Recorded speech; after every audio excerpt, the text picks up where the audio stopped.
We are back, Remembering Dynasty, Bums, and a whole lot more with Peter Golenbock.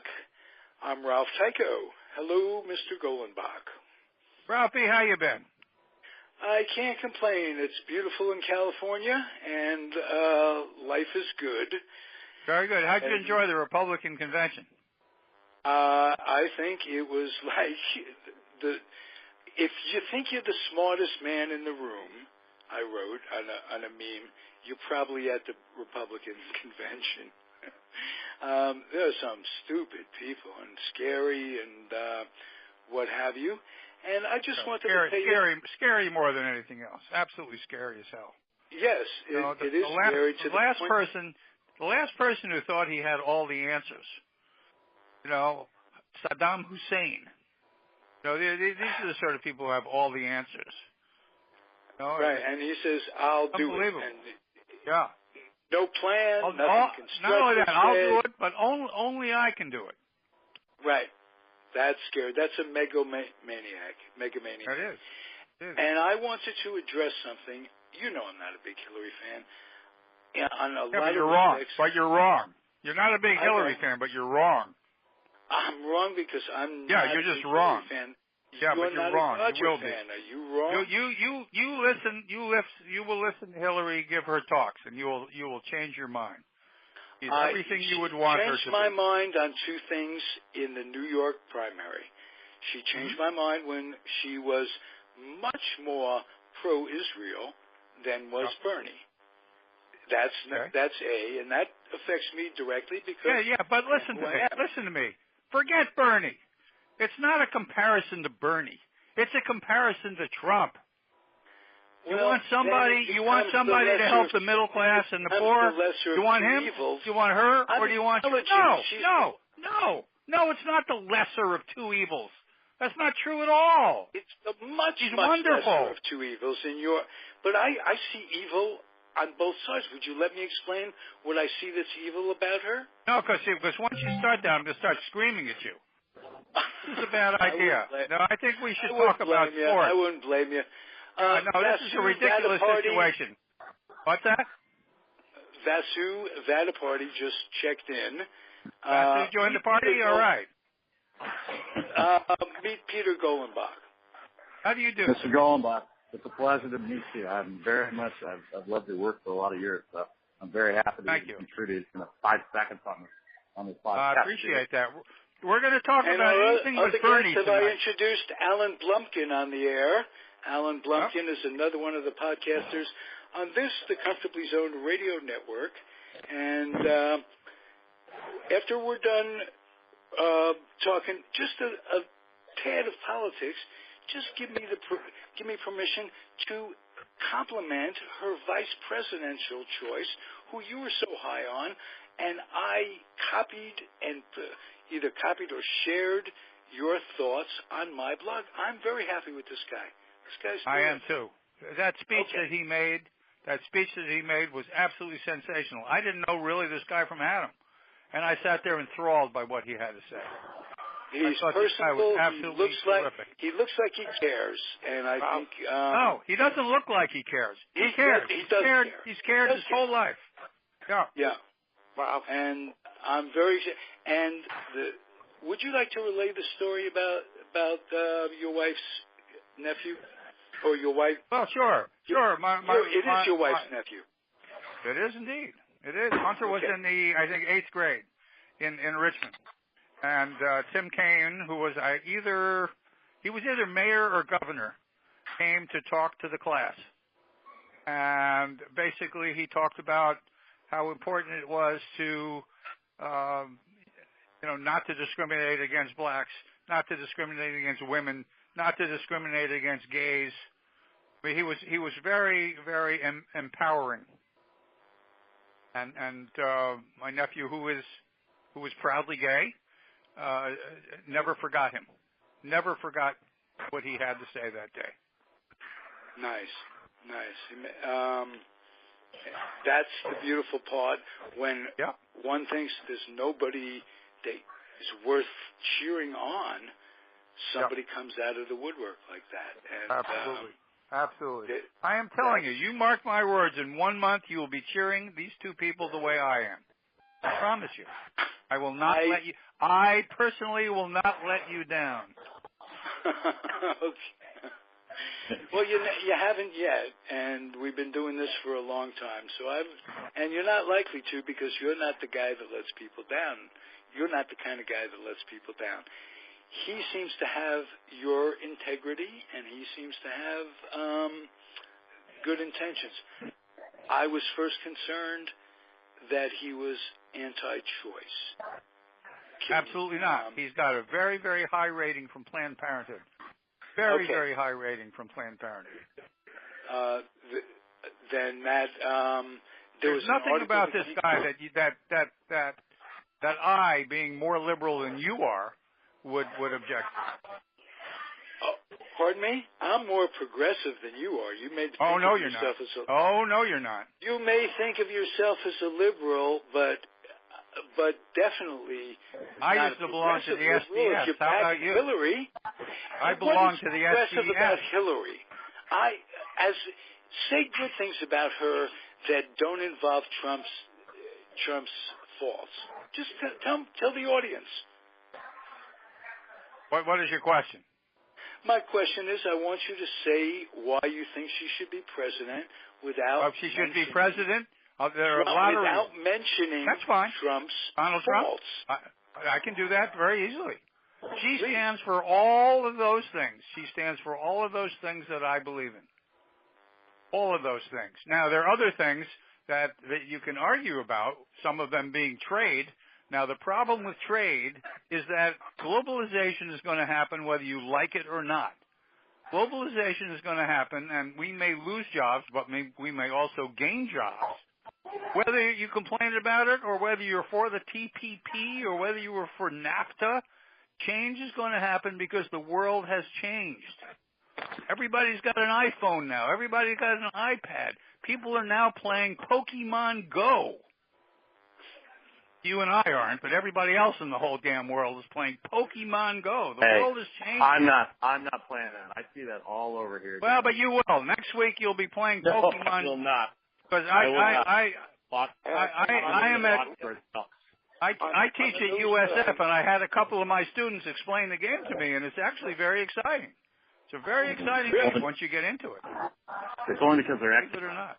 It's not something I have the time for, but I sit on my porch and I watch people walk by, and apparently... Well, you can't... If you're playing Pokemon Go, you can't sit on your porch. Pokemon Go is a game... I'm watching people walk by, and there's a hot spot right out in front of the house that I... Exactly. That I have. Exactly right. Now, what you ought to do, if you were a free marketer, you would sit at that hot spot and sell lemonade. What a great idea. Or advice. Yeah. Either one would be worth 5 cents. Absolutely. You don't have to do it. No one like thinks peanuts. they know that more about me than you, because and no one, Peter, is closer in our belief system. I believe pretty much what you believe. I don't believe in oligarchies running our country, and she never met a war she didn't like up till now, and that scares me a little bit. She hasn't started a single war. She hasn't started a single war. She's never been president. So that's nonsense. Most of the criticism about Hillary Clinton comes from Fox News. You ever listen to Fox News? Ever listen to these people? No, all the criticism from her News. Comes from Fox News. That's where it comes from. This is a wonderful person. You listen to her speak about how much she cares about people. You think the other guy, I know you said don't bring up the other guy. You think the other guy cares about people? Well, if I said don't, I'm just trying not to bring up the other guy. And don't bring up the other guy. So she has a tremendous empathy for people. And when she was younger... But I think she was not, let's assume. She represented children when she was in law school. She was somewhat negligent. There was some negligence and some lies covering it up, and the lies covering it up don't ever impress folks. Are you still with me? Yeah, it's nonsense. It's just nonsense. This whole email thing is nonsense.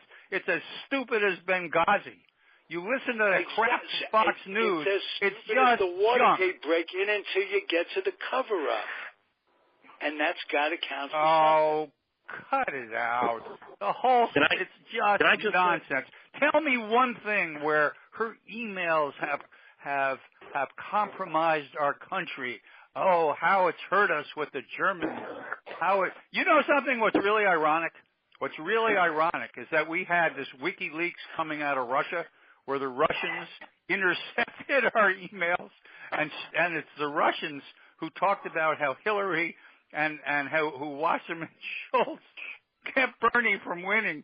I mean, the Russians who I can't mention Trump's name, but the Russians, Putin, who Trump really idolizes.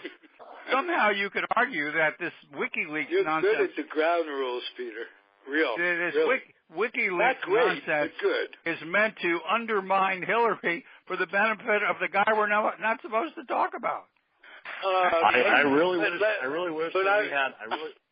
we had a camera. As much as I can. I really wish we should do this. We should do this on Skype. We could watch Ralph squirm.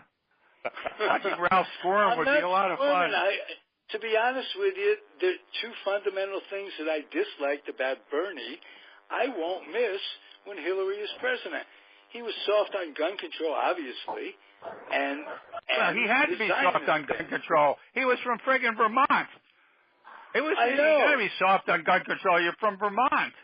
The only problem is the guys with guns. They were selling guns and people were getting killed in New York. You know it's easier to buy a gun in this country than it is to vote. That's true. Yes. And one of the things that Hillary said in her talk yesterday was that she was going to do everything in her powers to stop that. I hope so. Fantastic. I'm telling you, everything she said, you've got to start paying attention to her talks and listen to what she has to say. Because Ralph, she's talking to you. I understand, and I'm listening. I'm listening. Good. But I would like. Listening. And forget the stupid emails. Who gives a shit about the goddamn emails? Nobody. I don't. Except the Republicans, of course, because the Republicans have nothing else to fight her. So we go with emails or Benghazi or Whitewater. About the emails, it's about I know. Integrity. I know. Lies about the emails.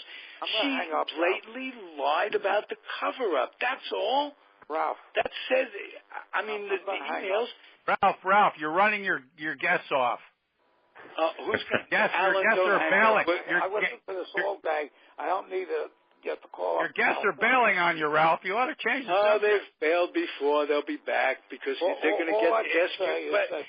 Alan, I apologize. I can't ask Peter. This is meant to be a friend. Started off to be an Ask Peter Golenbock. Yes. Any question? Alan, ask me a question, Alan. Alan, please. Because the Dodger players' attitude towards who I think is one of the worst managers they ever had, Charlie Dressen. One of the worst managers they ever had? Absolutely, yeah. Okay, well, he seemed to have won in 52 and 53, and the reason that he because of him. Well, okay, I can't argue. I can't argue that. What, they should have won more games? No, he ruined Joe Black. He ruined the relief pitching in 1951, so they had no relievers in the bullpen at the end of that season. And at the end of 51, they had no relievers back. So how the hell did they win in 52? Hurston and Branca, they were starters. They had no relief pitching. Burned up what I so love. Did they have Clem Labine? Point started the second game. What I so love about Brooklyn Dodger fans, and this is the greatest thing in the world, just the same way the Red Sox fans have never forgiven Bucky Dent, and they shouldn't, or have never forgiven Buckner for letting that ball go through his legs.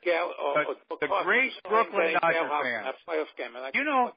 1951, Do you know how many years ago 1951 was? That was, 68, 69 years ago, and we still have people bitching over the fact that Bobby Thompson hit this home run against Ralph Branca.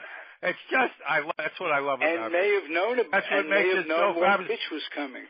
We knew what pitch was coming, and it's all the manager's fault for him throwing it. Absolutely. Well, I agree with you, Hardy. Him throwing it. If I were you, I would fire him. Fire him. Don't let him come back in 54. And let's bring in the relief coming in. Let's bring in Walter Alston to manage. The most interesting man who ever managed a baseball game. Walter Alston. He won world championships. He did. He won a shitload of them. He did. Dresden stunk as a manager after he left the Dodgers also. He did. He was with great teams like the Washington Senators. Oh, they loved him in Milwaukee. He went to Milwaukee too. Yeah, couldn't do shit with Milwaukee. I know. I'm with you, Alan. I'm with you, Alan. This Okay. is a good history. What was the Dodgers players' attitudes towards him? The what? I'm sorry, I couldn't hear you. Hello? I think Alan was asking if he knows what the Dodgers players' attitude was towards Dresden. They thought he was a character. They thought he was a character, but basically they thought he was a good manager. They were fine with Dresden. Dresden, what happened was Dodgers only gave 1-year contracts, as you know, and Walter Alston must have had 20 one-year contracts and didn't care. But Dresden wanted a 3-year contract because his wife put a bug up his behind and told him to go to O'Malley and ask for a 3-year contract. So he did that, and O'Malley told him to go find another job. And that was the end of Chuck Dresden. 1 year after, because they were paying Stengel 1 year not to manage. Stengel was fired after the '60 season. No, I mean with the Dodgers. It was. With the Dodgers. Way back in the '30s. Yeah. Oh, yes, that's right. And, but O'Malley had nothing to do with that. That was still owned back then. Back then it was still owned by the original owners of the Dodgers back then. But when the greatest job in the world is being paid for not managing and not coaching. Well, that happens all the time today. Oh yeah. We see all sorts of guys getting paid not to play. Yeah. It's really amazing.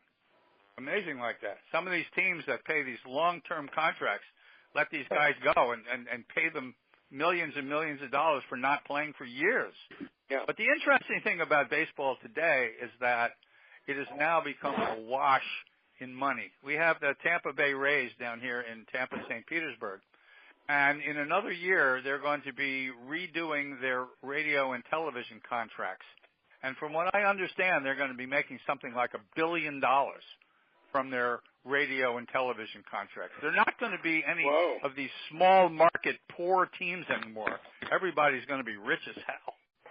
Do they have openings? Because I'm looking for a new job. Absolutely. Can you pitch? No, I'm talking about the broadcasting side of it. That's what I think. The broadcasting. I thought maybe you wanted to pitch. Yeah. We thought we had a prospect to discover, Vasu. Yeah. I did in college.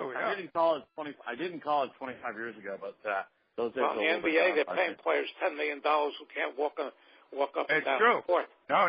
It's the money in these sports today has become absolutely unbelievable, and something that I often said, 30, 40 years ago, which is don't pay attention to how much money these people are getting paid.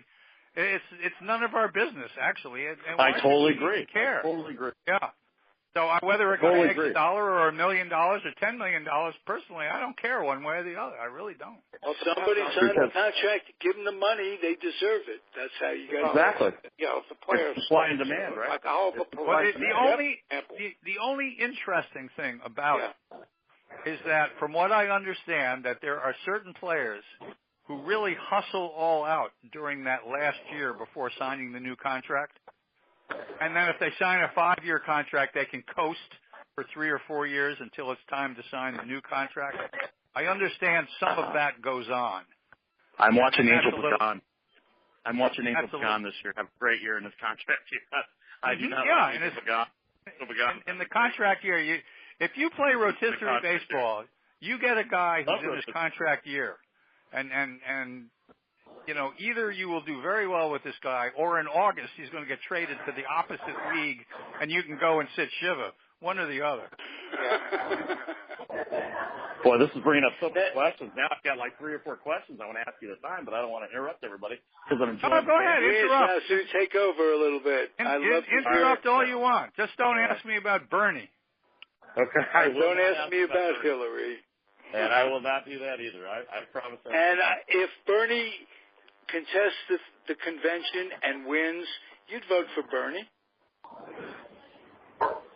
So back to my question. Bernie contests. Okay.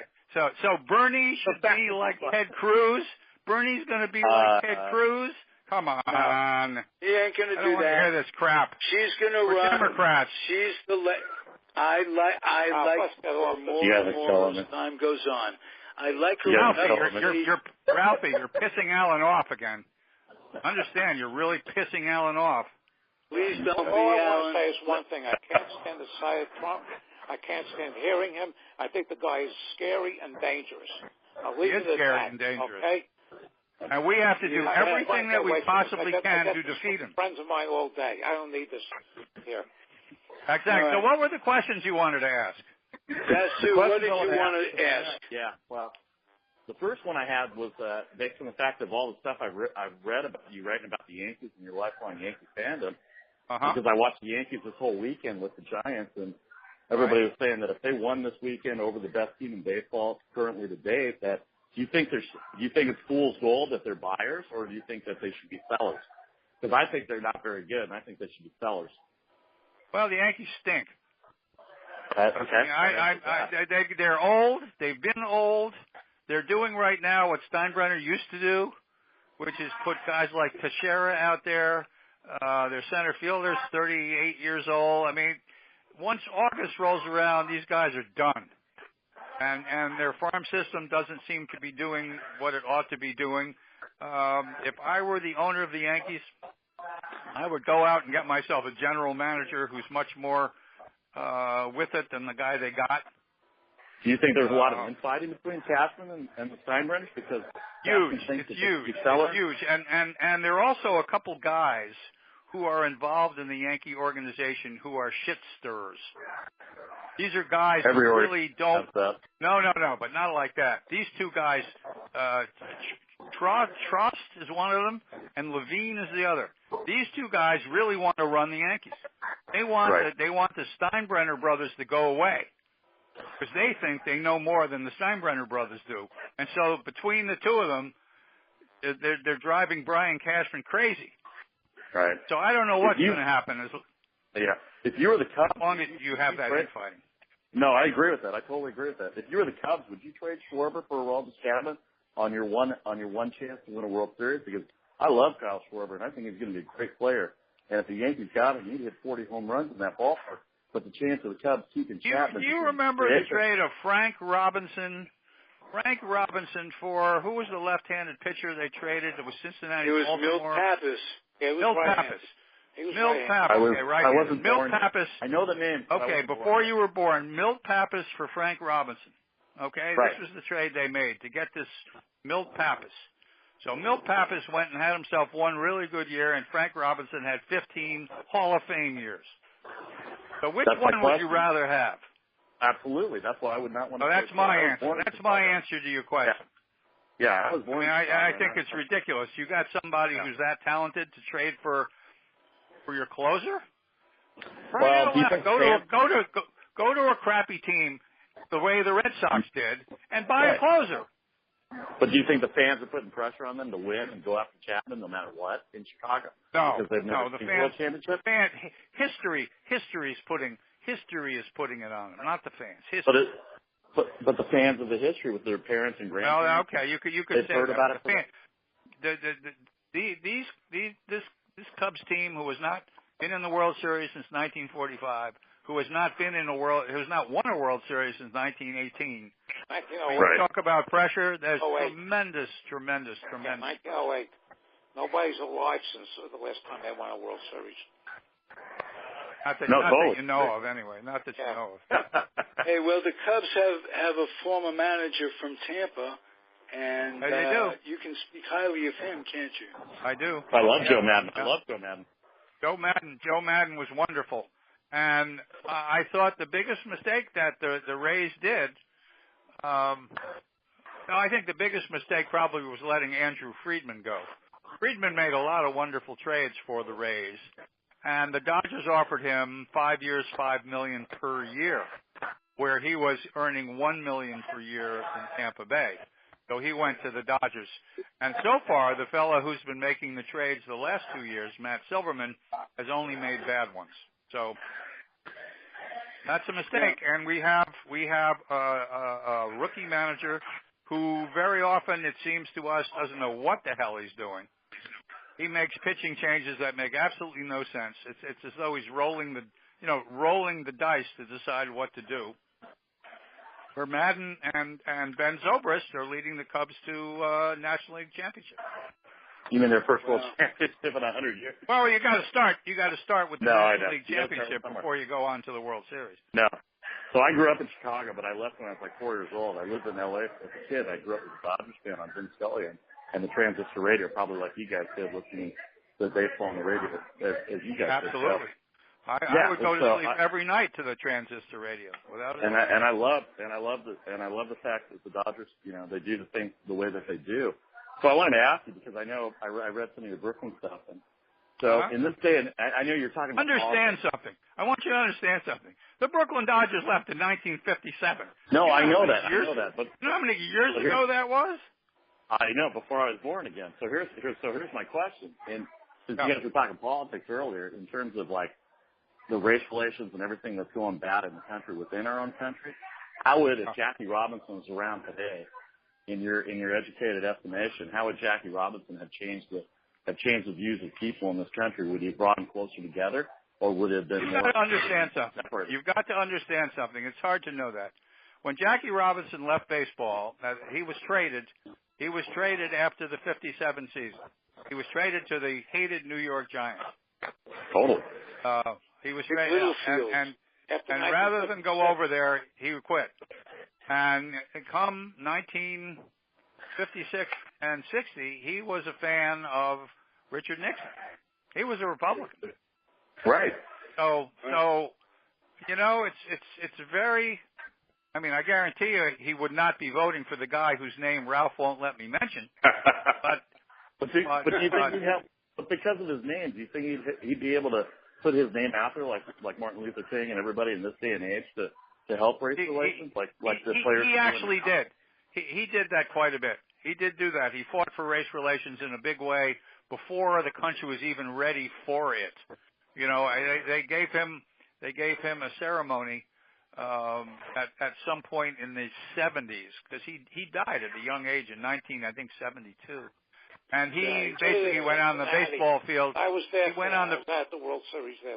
Wow. He went out on the field and basically said, I can't wait for the day when I see an African American coaching third base or managing. That had never happened in his lifetime. And it's ironic that he was fabulous. Frank Robinson was the guy. Frank Robinson was the first. Yes, with Cleveland. The first. And it brings me but you that understand, great song, it took one Robbie coming in, one going out. Right. Yeah. You understand though, when they finally retired the number 42 in every single clubhouse, it was something like 50 years after right, Jackie and that's why Robinson I was asking. Started playing. That's why I asked, because he had such an impact, and I've only read about him. Obviously, I didn't know. Jackie Robinson. Right. Jackie Robinson was the most important athlete in the history of America. Period. Right, and that's why I asked. If he was around today, black president, that I'm sure Barack Obama would probably reach out to him and say, I'm sure that would be so. I mean, his wife Rachel, who is still alive. Mm-hmm. And the wonderful thing is that she has had the opportunity to see that. Yes. I mean, she is a really, really wonderful person. I imagine she's probably up at Cooperstown this week. Yeah. So you've told many stories about her and the importance of her support for Jackie. Well, that was his support. That's who he had. Yeah. That is who he had. More so than of Mr. course, Ricky.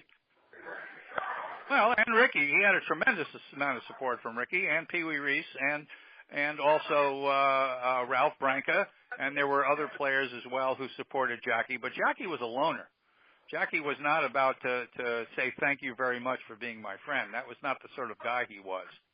You know, the person he leaned on more than anybody, of course, was Rachel. Yeah. Let me address what you said. You asked Vasu whether or not what Jackie would be thinking. I have come to understand that towards the end of Jackie's life, he and Pee Wee talked, and Jackie was much more. The question was, do you think we can ever all come together? And Jackie was much more open to that fact. He was much more positive that we would, as humans, come together. Well, I mean, because you understand too. Yeah. Well, Pee Wee was a Southerner. Don't forget. Right. Absolutely. And Pee Wee's friends and his relatives, all hated him. Couldn't stand the fact that he was playing on the same team with an African American player. Right. And that's why in towns like Cincinnati that Pee Wee would go over and put his arm around Jackie's shoulder to show everybody, hey, this is my teammate, and you better live with it. But Jackie got to see Brown versus Boards of Education. I mean, Jackie got to see a great deal. Unfortunately, Jackie also got to see the murder of Martin Luther King and the murder of Robert Kennedy, and certainly, there were, 2 steps forward, 1 step back. But compared to and the murder of Malcolm X, and the murder of Malcolm X as well, though Jackie was being called an Uncle Tom by the Malcolm X's of this world. Understand that, right? Right. So, also, I have to mention that Bill Russell in 1968 took over the head coaching job in the Celtics, and he was the first one. Oh, Russell. Oh, yeah. Russell was an unbelievably important person in New England. Unfortunately, basketball didn't have the same, pizzazz that baseball did. Still, yes, he certainly was. Understand too that in Boston, most of those games the arena was half filled. I know that. So many of those fans, said to themselves, well, I got 4 black guys starting on the Celtics. I'll go watch hockey. Right. I had a lot of that too. That magnificent book that the Boston sports writer wrote about race and Boston. It's just, I've got it here in the library. Was it O'Shaughnessy? No. O'Shaughnessy? No. Howard Bryant. Howard Bryant. Brilliant reporter. Fabulous writer, brilliant reporter. Howard Bryant's book. Shaughnessy? No, never. Wasn't sure. Never. Okay. Howard Bryant. Howard Bryant used to be out here in San Jose ever since I was a kid. Can I ask you a question? You were lucky to have him. You were lucky to have him. Howard Bryant is a wonderful talent. You also have Mark Purdy in San Jose. Mark Purdy is one of my very good friends. I love the fact that you mentioned his name. He's been a guest on the show, and he's Pulitzer Prize winner, terrific guy. And before I forget to ask you, Peter, you mentioned a colleague of yours who's writing a book on Arthur Ashe. And I reached out to him on Pardon me? Ray Arsenault. Could you arrange to get him on? Because he doesn't really answer on Facebook. He's not into Facebook that much. If you could arrange to get him as a guest, that would be terrific. Okay, it's a little early though. I mean, he hasn't finished writing the book as yet. Oh, that's okay. Okay, I'll talk to him about it. A project in the working is just as interesting on some levels. Okay, sure, I'll talk to him. By all means. That'd be great. No problem. Alan, please ask some more questions. Okay, Peter, one of my biggest beefs, I want to ask you, Wait, I'm going to interrupt you. I'm waiting for why isn't Gil Hodges in the Hall of Fame? How about that one? I deal with that all day also. Okay. Why is Tom Yorkie in? Why is Tom Yorkie in? Because in the Veterans Committee, all of his Goomba buddies voted him in. That's why. Okay. Why are all the rest of the racists in? They're voted in because racism to them is not a sin. Right. Why is Joe Cronin in? He was as big a racist as Yorkie was, for crying out loud. He's in too. Joe Cronin was an a-hole. Yes, he was. Yeah. He was an a-hole. Yeah. Yes, he was. He got the guy could hit. The guy could hit, and he had a lot of friends. Yeah, he got traded. He had enough friends that he was the American League president. Walker said that Cronin would pull the pitches. Walker couldn't stand it, so he forced a trade after. In one of the versions of my Red Sox Nation book, which was Fenway. I have that. I have all your stuff. Yeah. You got the Walker stuff. The Walker stuff's the best stuff in the world. Yeah. See, I love that guy. Eldon Walker was a wonderful, wonderful man. He lived till he was 95 years old. Yeah, they had him over in Vero Beach. Meeting in Florida 15 years ago. Yes. Were you at that meeting? Oh yeah, I used to go to all of them. I can't. Not only was travel last couple of years, but I went through everyone from 1948, 1984 through 2005, and then I went 2007, 2011. Yeah, those Sabre meetings were fantastic. We had some wonderful, wonderful people. Yeah, really, and Eldon was one of them. He really was a marvelous. Oh yeah, we were all. My friends and I were all, the Philly catcher was there. The Philly manager for quite a long while. He was there too at those meetings. It's a lot of fun. Was it Andy Semenek? Yeah, no, Andy he was supposed to be there, but he was sick and he passed away soon after. Yeah, I was at the meeting with him the year before, and he did show up. Ralph Branca showed up to that meeting too the year before. He was wonderful. Oh yeah, those Sabre meetings are fantastic. Sabre's a great, great organization. I want to join that organization. I've been meaning to join that. I want to get out to one of those. Meetings. I thoroughly enjoyed it. If you live in a major metropolitan area, I would think that there's a local Sabre chapter. Yeah, I'll have to look it up. And you don't have to go anywhere, of course. If you're in I want to get to the national meeting. I'm actually more. I can give you the 800 number, Vasu. Yeah. So I wanted to ask you about. So I was writing a couple of notes down when Ralph called me today, and I said, So what made you decide to write about rotisserie baseball? I would think that somebody, a traditionalist and all that, this rotisserie baseball, fantasy baseball stuff, and I got a backup question on that because I want to know what. I have played rotisserie baseball. I have played rotisserie baseball since 1985. Okay. Well, what interested in you? Since then, my team, the Bill Vex, has won once. We won one time. Okay, then you and I are in the so difficult. What I love about it, we only play American League ball, and of course, both New York Yankees and the Red Sox and the Tampa Bay Rays are all in the American League. Right. So it gives me the opportunity to get to know basically every player who is in the league and a lot of players in the minor leagues as well. Right. And it's just if you love baseball, I love baseball. then you can't not love playing rotisserie baseball because I totally agree.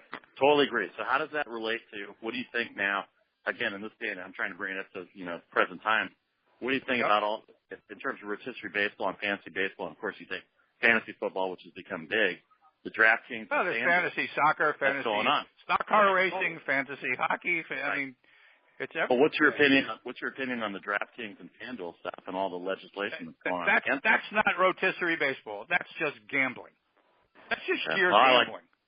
I like to gamble, everybody likes to gamble. And so you either have the religious people who want to do away with gambling, which is what we see in Florida, even though we have casinos, or you have, the free, free will people whose attitude is if you want to play craps on the sidewalk, go ahead and do it. Right. I happen to be one of those. Can I, Ralph, give my one just opinion on this? Because I do like to bet on games, and a lot of people get on me for betting on football games and stuff like that, because I say my $200 or $300 is not contributing to the Iran-Contra gunfight or anything like that. Nobody cares about my How do you know? $400. How do you know? You don't know that. Well, I don't know, but I'm pretty sure it's not from that standpoint. But I'm saying if it was legislated, and I really believe it, if it was legislated and taxed, that our deficit would come down a lot more because of everybody that does it. I mean, I could go to a sports bar anywhere. It would come down in half. The only problem is the part that they won't talk about is the fact that something like 7 or 8% of the people who gamble are gambling addicts. Okay. And gambling addicts end up losing all of their money and end up dead. Gambling I understand that. Terrible, terrible, terrible, terrible thing. And I totally understand that. People, we're talking about 7 or 8. I know. It's a 94%. It's recreational and fun. That's like drugs. Not everybody. Hey. Now I ask you the same question: shouldn't marijuana be available to people the same way? Obviously, in California and in Colorado, they agree with me. I live in Florida. Do you know who the host of this show is? The host of the show. Do you know the host of the show? Yeah. Let me think of El Chapo. Is it El Chapo, the host of the show, by any chance? Yeah. All right. I think all drugs should be legalized and prescribed, pure and simple. It would stop the drug wars. It would make things nice and simple. And there you go. Same way with the gambling. If it was legislated. Same way with gambling. Absolutely. From that standpoint, but Peter makes a great point that the destruction of lives over gambling is akin to the destruction of lives over drugs. We in Florida are trying to pass an amendment, a statewide amendment, allowing people who are terribly, terribly ill to smoke marijuana legally.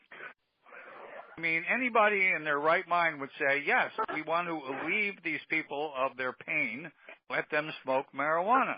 And yet, the last 2 amendments that went up in this state were defeated because the politicians would go on air, especially the Republicans, and their commentary would be something like, you allow people to start on marijuana, they're going to end up cocaine addicted and heroin addicted, and we're going to have an entire state of heroin addicts. That's reefer. Just like we do in California, Yeah, absolutely. You see everybody. You go directly. As a matter of fact, you don't even pass go. You don't collect $200. You take a puff, you go directly and you get a needle in your arm. Exactly. It goes right to that. But going back to the person, because one always leads to the other, right?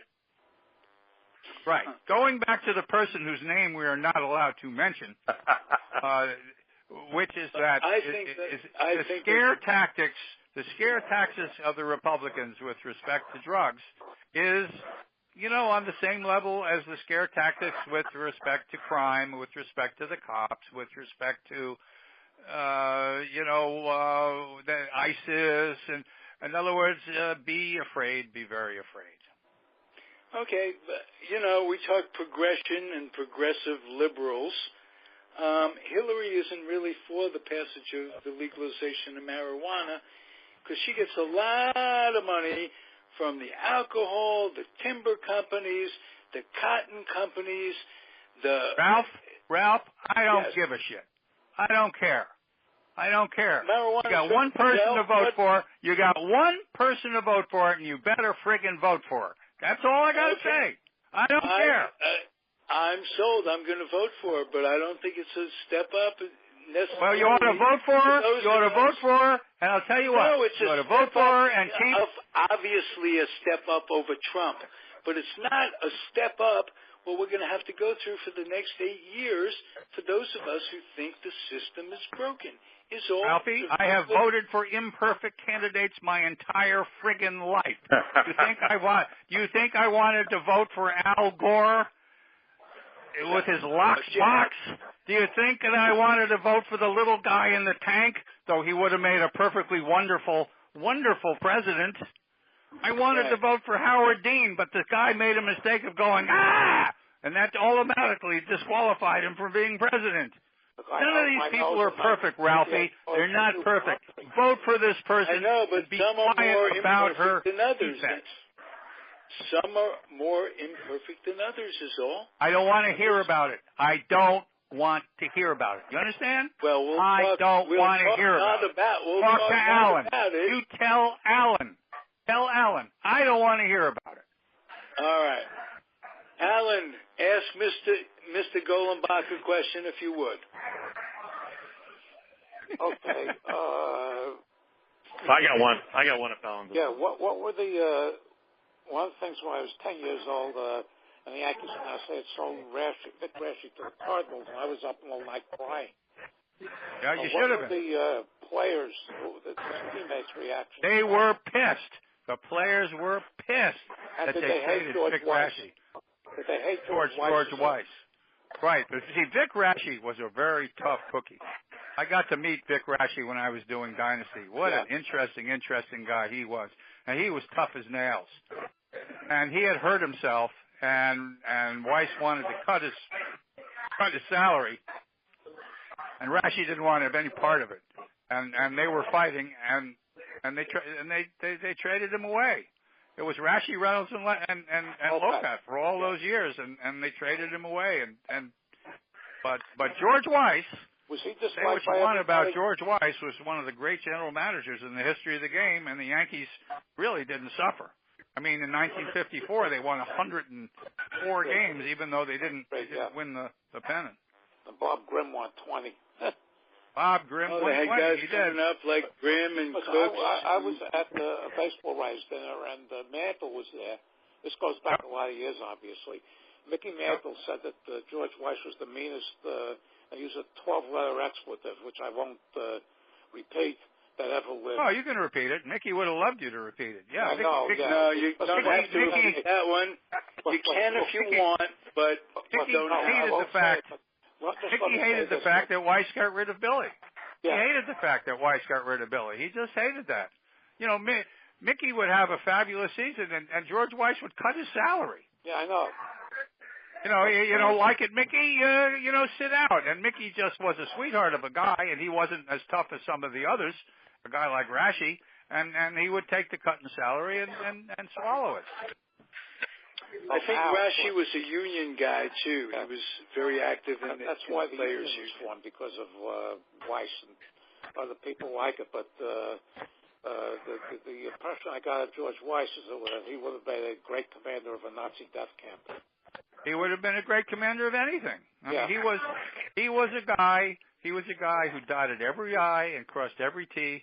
Every morning he would have a list of 20 things on a little 3x5 card that he would put in the shirt pocket, and one by one he would cross them up and things would get done. Not only that, he was a fabulous judge of talent. Yeah. Yankees had a farm system. You thought the Cardinals had a farm system with Branch Rickey. I'll tell you what. Weiss had a farm system. He had 22 teams at one point in the Yankee farm system. It was unbelievable. They just had fabulous. Does that include the Kansas the Yankees were so good. The Yankees were so good they did not need black players. Yeah, when I was researching Dynasty, I found a letter from one of the scouts to their head scout saying, "I found this guy in Birmingham, W. Mays. You really ought to go and look at this guy." And the Yankees had no interest in looking at W. Mays because the white guys. Yeah, they had plenty of white guys, and they didn't need them. Yeah. Oh, yeah. I know the Red Sox had both Jackie and Willie in for a tryout. And no, I don't know about Willie. They had three guys, and it was Jackie and two other guys. Sam Jethro was one of them. Yep, Jethro. I spoke to Jethro. Jethro very never made it to the majors. Lovely guy. Anyhow, the Red Sox did it because one of the council people in Boston, a Jewish fellow, I can't remember his name, kept pushing them and pushing them and pushing them, and finally said, okay, we'll invite these three guys for a tryout. And as you know, one of those three guys, it was either Cronin or, let's see, it could have been Billy Evans. No, he wasn't there. Eddie Collins was the general manager at the time. Collins, that's right. It was either Eddie Collins, who was on the Black Sox team, was either Eddie Collins or it was Joe Cronin or it was Yawkey. Those were the three guys sitting in the stands watching this guy, and somebody, one of those three, screamed out, "Get that N-word off the field." So the bigotry from the Red Sox was huge. In fact, it was interesting. When I interviewed for my Red Sox book, the Italian players, including Frank Malzone and Jack LeMabe, they talked about the fact that Joe Cronin kept them in the minors 2, 3, 4 years longer than they had to be because they were Italian. That the Irishness of the Red Sox team was everything. Were you able to talk to Dom DiMaggio at all? Oh yeah, sure. Maggio, obviously, he was a star of the team starting in the late 40s. He was Joe's brother. One of the great people of the world. Unlike Joe, he had a wonderful family. Yeah, he had a very stable family life, very stable life. I did a post on him on Facebook. I put down that he retired in 1953 rather than sit on the bench behind Tom Umford. Was when they had that youth movement in the early 50s. Well, the Red Sox. Williams was in the military, and they got rid of everybody else. Yeah, no, it was ridiculous. Yeah. They had some absurd people running the Red Sox, just absurd. And the managers they picked, including Pinky Higgins, were awful. I mean, just terrible. My college roommate, who was from Marblehead, his favorite player was Don Booten Budden. He was a shortstop for the Red Sox. Him well. He was called Booten Budden. E6, they also called him. E6, right.